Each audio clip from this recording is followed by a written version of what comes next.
I'm that person. I'm that annoying person at every party who's talking to people about global warming. I will do it shamelessly.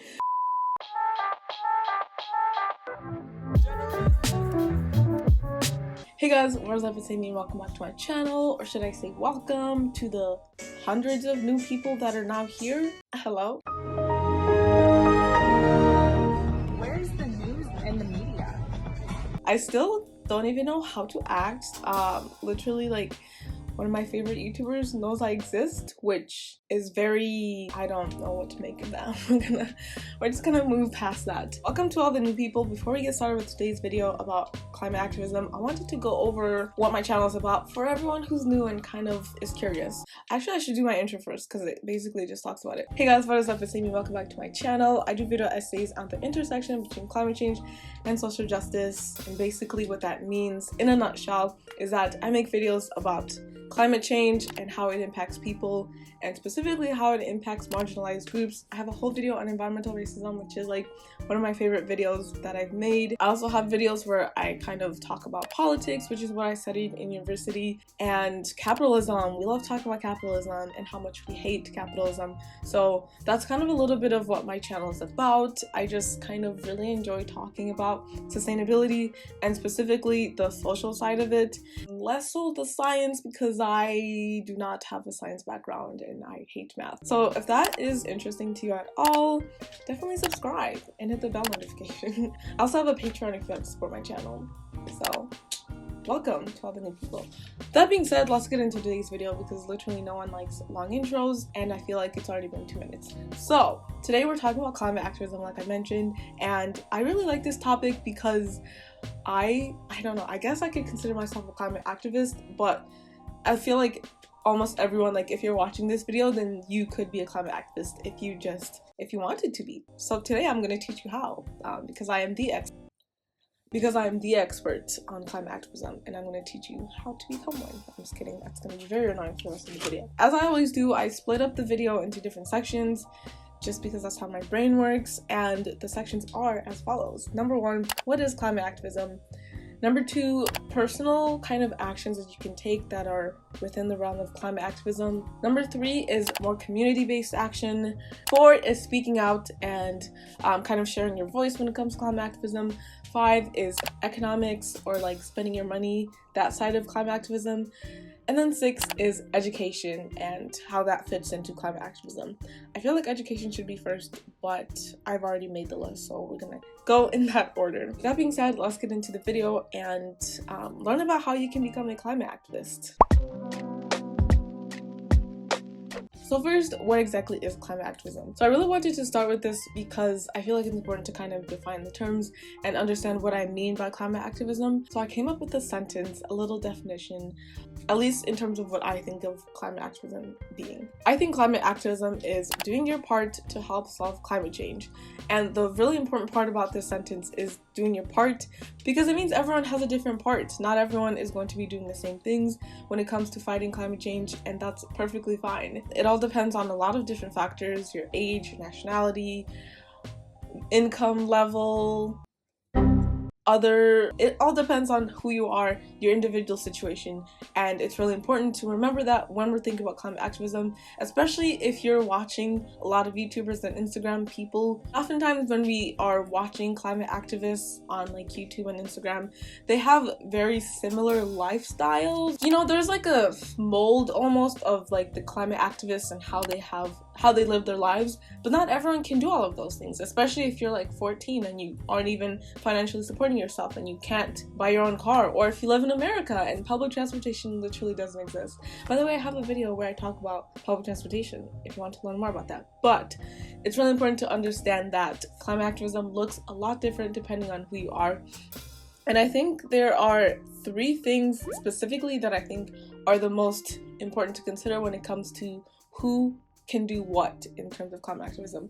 The first one is time, which I have a lot of as someone who works online and is not currently in school. The second one is money, which I don't have a lot of. Other people might have a lot of money, but they have no time. So you can see how this is scattered. And then the third one, which a lot of people don't really talk a lot about, is ability. Oh my god, my camera always gets out of focus and I don't know why. It's definitely not in focus, is it?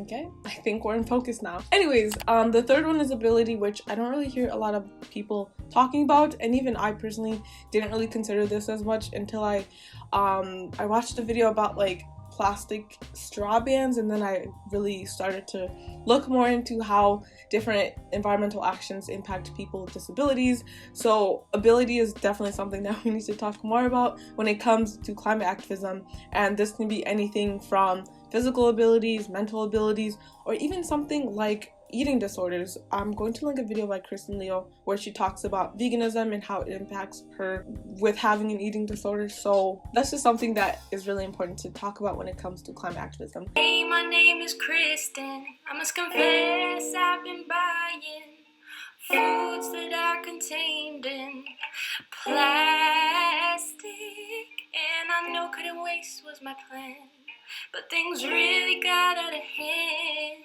when 2020 came and fucked us all in the... So in the end, climate activism is basically just using the resources that you have to make a positive impact on the planet and on other people, and we shouldn't judge people based on their form of climate activism because we all are coming from different spaces and different places. So that's basically how I wanted to start the video, just as kind of a disclaimer, but also as kind of a overarching message of climate activism looks different for different people.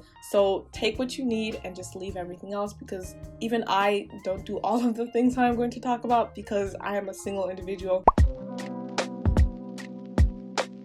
So now we're going to be talking about personal actions, basically. So I think individual action is a great place to start, because when it comes to activism, you have to start kind of from within, or just start by making changes in your own life. I would give kind of an example. If you're an activist in any other field, like for example Black Lives Matter, you can't really be a Black Lives Matter activist if you're yourself racist, or if you say the N-word as a white person. That doesn't make no sense. Like, it doesn't work like that. You have to start from within and make changes in your own life. So there's a lot of things you can do, and I'm not gonna really go into it because there's so many resources on my channel, on other people's channel, that will kind of help you make individual action that will make your life more sustainable. And this is everything from taking public transportation, using your reusable bag, just the most basic things, but also more advanced things. Like, there's so many videos out there that I'm not even gonna go into it. But I think one of the biggest things that I do want to mention, which is something that I really wish more people would do, is taking public transportation. Also going vegan, another great thing you can do to become a more sustainable person, and a great first step into climate activism. So the first thing, just work on yourself and work on making your life a little bit more sustainable, and then we can move on to community-based activism, which I think is the most fun part. So the reason I really love community activism is it brings a sense of community. Duh. Oh my god, that was so dumb. I feel like community-based activism, for me personally, gave me more of a sense of hope. I remember when I got into climate activism, like the first thing I did was work on myself. I switched to plant-based eating. I started recycling more, just doing little things like that. So after I kind of worked on myself, I decided to find a community elsewhere, and you can obviously do this online, but I think in person, once we're able to do that, if you'll let us. Or I don't know if I'm allowed to say that on YouTube. Once we're able to kind of meet people in person and do community events, I think it is great to meet people in person when it comes to activism, so that you can, just the energy you get with being in a room full of people who care about the planet, it's amazing. I love it. When it comes to community-based organizing, the easiest is just volunteering, because this is usually like basically zero commitment. You basically just find events in your area where you can just show up and help out. So this is things from beach cleanups, phone banking. There are different events that are happening in your town that are related to climate change. So I volunteered for this organization called MN350, and we were basically working to fight against Line 3, which is a pipeline that they were going to build. Volunteering is a great step because it allows you to kind of dip your toe into climate activism without having to commit to anything, and it's just a great way to also meet people who care about the planet. So I definitely recommend volunteering, and you can be doing this virtually through phone banking and stuff, but also in person through beach cleanups and going to different events that have to do with climate change. So after just volunteering, you can join a club, and this is kind of a little bit more commitment, but depending on like your position obviously in the club, it's basically the same as just volunteering. But joining a club will allow you to kind of keep in contact with the same people and grow a connection with people. I have a bunch of different organizations that you can follow and join on my website that will allow you to get into climate activism. But you have things like 350, which is the one that I was a part of, Extinction Rebellion, and also the Sunrise Movement, and there's a bunch of others that you can sign up for and help out with. But joining a club is just a great way to meet people and also to kind of do a little bit more, because with volunteering it's kind of one-off, but if you join a club specifically and you join the board or something, then you're just doing a little bit more, and it's just a great way to, one, you can put this on your resume, but you'll just be doing a little bit more and you'll just build a sense of community. And then I guess like super expert level, start your own club, which I started reading this book. I'm gonna link in the description. I want to like go back and finish it, but it was basically about this girl who started a club. I forget what the specific one is called that she started, but it's like international now, I believe. So you can start your own club, and this can be at your school, especially if you're in high school or in university. Start your own club, or even if you're out of school, you can start a local community club where you guys can get together, do beach cleanups, especially if you guys don't have anything in your town yet. And if you don't want to like just go out and straight up start like a random club, companies or organizations like 350, actually you can like start a chapter basically in your hometown if you don't have one already. So that's also something you can look into. Obviously this is a lot of commitment, so if you don't have a lot of time, this might not be for you, but it's a great way to get involved in climate activism. And then finally, just other things when it comes to community organizing and engaging. Starting a compost. This is something that I really want to do when I get back home, but starting like a community garden or a composting is just a great way to help other people when it comes to being more sustainable, because if you yourself compost, that's amazing, but if your whole community is able to compost, think about how many, like the multiplier of just amazing good points you're gonna get when you do that. So it's just a great way to help other people when it comes to becoming more sustainable as well. And also hosting events. If you don't want to just outright start your own club, maybe you can just host different events in your town so that people can get involved as well. So that's just a couple ways you can get involved in community organizing when it comes to climate activism. And once again, I have a bunch of different organizations you can specifically join on my website, so definitely check that out. So now let's talk a little bit about speaking out, because this is really important when it comes to climate activism, because I think some of the most important work is literally just getting other people to get into the movement. So, oh my god, my foot literally just... A lot of people are annoyed with like Instagram activism or like Twitter activism, but I have a different kind of viewpoint on it. I think it's a great way to annoy people into caring about the planet, basically. If people are constantly seeing tweets about how unsustainable something is, obviously people at first are going to be like, oh my god, stop, we get it with your plastic bags. But eventually someone is going to read a tweet and be like, wow, I had never thought about that. Or they're going to be bombarded by so many tweets about plastic bags that they're going to be like, okay, fine, I'll be more sustainable. So that's one of the reasons that I think like tweeting and reposting things is so important. The other thing is you can actually learn things from these infographics. One thing that I learned from an infographic that I had never considered is, my friend sent this to me. Let me see if I can find it. She sent it to me on Instagram, and I was like, whoa, I never thought about that.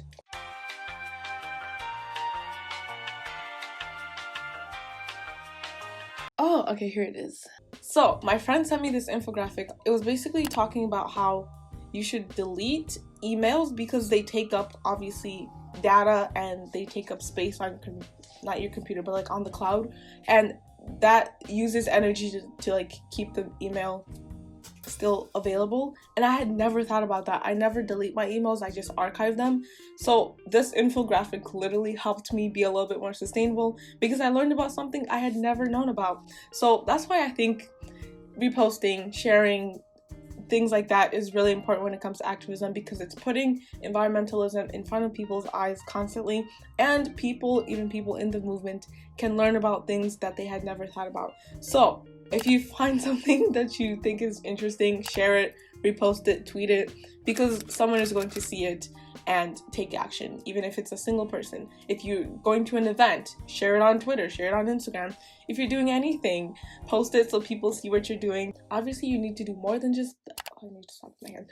Obviously, you need to do more than just tweeting, but I think it is an important part of activism. Next, talking to friends and family. I'm that person. I'm that annoying person at every party who's talking to people about global warming. I will do it shamelessly. Obviously, don't be super annoying about it, but I do think it's important to talk with your friends and family about these issues. And oftentimes, I don't even start these conversations, but as soon as I say, oh, I make videos about sustainability, now we're gonna start talking about climate change. Whenever I tell people I'm vegan, boom, we're talking about it now. So these conversations are really important, and with your friends and family especially, those are the people who are most likely going to be influenced by you, rather than just a stranger that they saw tweeted at them or something. So talking to your friends and family about environmentalism and climate change is so important, and I hope you do it more. There's like that one quote where it's like, you're the cumulative of like the 5 people you spend the most time with. Be that person who's influencing the people around you to become more sustainable and to get into climate activism. Okay, so next, let's get political. Like I said, I studied political science, so I love politics. I think it's so interesting and I love talking about it. But there's also other things that you can do when it comes to climate activism that have to do with politics. The first one is going to protest. Like I said, the community part of climate change...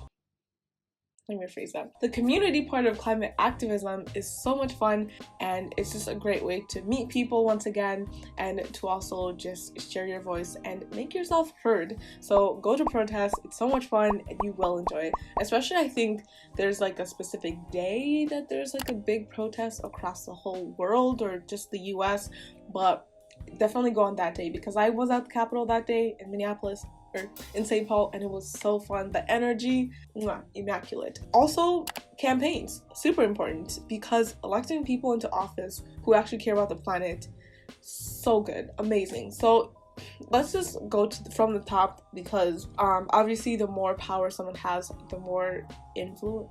That's the same thing. Obviously, like, the more higher up someone's position is, the more influential their policies can be. So having President Trump literally spend 4 years reducing regulations, basically allowing corporations to do whatever they want, and also getting out of the Paris Climate Accord, something Trump also did, not great, because it meant that the US was not prioritizing climate change at all. But now that we have Biden, not my number one choice, but way better than Trump, especially when it comes to climate change. He's actually making it a part of his agenda, which is great to see. Having someone who at least cares about climate change and at least pretends to care is great. So it's really important when it comes to climate activism in the political sense to, 1, vote for the people who actually care, and 2, campaign for them if you're able to, if you have time. And political campaigns also super fun. I did phone banking last November for Biden. I just think it's great to do campaigns for candidates who care about the planet, because if they're in power, then they're at the very least not going to be making horrible environmental decisions. So the next political related one is, or I guess this is kind of political, not really, signing petitions. Once again, this is something where a lot of people are like, oh, petitions don't do anything. They're a place to start. They're a component of activism, an important component, because it just shares your voice. It basically says this many people support this issue, this many people care about this issue. So it's important to sign petitions whenever you can, so that you can make your voice heard. And then finally, when it comes to the political side of it, emailing people. This is something that I have to confess that I really need to do a little bit more of. It's just a way to once again make your voice heard and to talk to your elected officials, maybe the ones that you voted in because of their climate agenda, and be like, hey, I want you to do this. Hey, why aren't you doing this? Hey, support this bill. Don't support this bill. yada yada yada yada. And if you do have the time, I definitely recommend like going to committee hearings and reading bills that have to do with climate change, and then emailing them about the specific bills. But obviously that's something you do if you have the time. That was my job once. I was an intern, and my job was literally just reading a bunch of different bills that have to do with green energy, and it was so fun. And this can also, what also falls into this is talking with companies, like emailing companies and telling them, hey, I support your product, you're doing great, or more specifically, hey, don't do this, we don't like that, please change because of this. So that's just a couple ways to get involved when it comes to speaking out. I think sharing your voice is a huge part of activism, because the more people that are yelling, not physically yelling, but the more people that are like talking about these issues, the more we will be heard, rather than just a couple people here and there saying, oh, please recycle, you know? So it's really important to share your voice, and especially when it comes to talking with elected officials, the more emails they get, the more annoyed they will be, and the more likely they are to actually take action. So let's talk about capitalism. There's basically two ways that I've kind of see how money fits into climate activism. The first one is voting with your dollar. So this is basically just putting your money into things you support and taking out of things you don't support. So supporting brands that are good and are doing amazing things, brands that are B certified, brands that are local, small brands, POC brands, women-owned brands, just like brands that basically share the values that you have, and brands that you can support that are doing amazing work. So that's just a great way to be an activist, because you're empowering people who are doing amazing things. So the second way money plays into climate activism is a little bit more obvious, and it is donating your money to climate organizations. So donate to them so that they're able to continue doing the work that they do. Even like donating to climate activists, like subscribing to their Patreon, for example. Wink wink. I'm just kidding. Seriously though, like I feel like supporting climate activists on Patreon. I know there's a YouTuber, Levi Hildebrand, where he donates all of his AdSense and he supports himself through Patreon. There's different ways that you can put your money towards helping climate activists or organizations. So figure out how you want to do that and definitely do it. And also, I didn't really write this down, I think investing is another part of this. Once again, if you have the money just lying around to invest, instead of putting it in Apple or Microsoft or some company that's just going to use it to exploit children in third world country, put it towards a rooftop solar company or towards a company that's making sustainable clothing or something like that. So there's just certain ways that you can put your money towards more green initiatives, and I think it's a great way to be an activist and kind of put your money where your mouth is. So I definitely recommend that. And then finally, education. This is just going to be really short, but I just think learning is such a big part of activism, because the more you learn, the more you grow, and also knowledge is power. I did not come up with either of those phrases, they just are things that you hear growing up, but I think it applies here because it's really important to keep watching videos, reading books, podcasts, all of that, so that you can continue to know the best ways for you to be an activist, the best tips to be a more sustainable person, and the best ways that you can help other people as well in their journey. It's just really important to continue learning and to continue figuring out ways that you can be a good advocate. I think that was it. That was a whole list. I really hope you guys learned something from this video and you're able to apply these tips into your own life to be a better advocate for the planet. And if you have any more questions, put them in the description. I can answer them, or if other people have answers, definitely help each other out in the comment section. Once again, welcome to all the new people who came from Tiffany's channel. I really hope you guys enjoyed this video and you guys stay for more.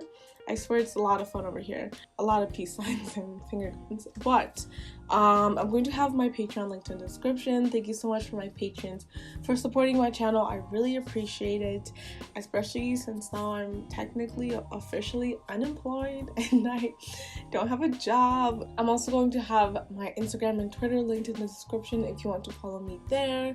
I post a lot of cute pics on Instagram and also tweet a lot of things on Twitter regarding a lot of political things. So that was it for today's video, and I'll see you guys in my next one. Bye guys.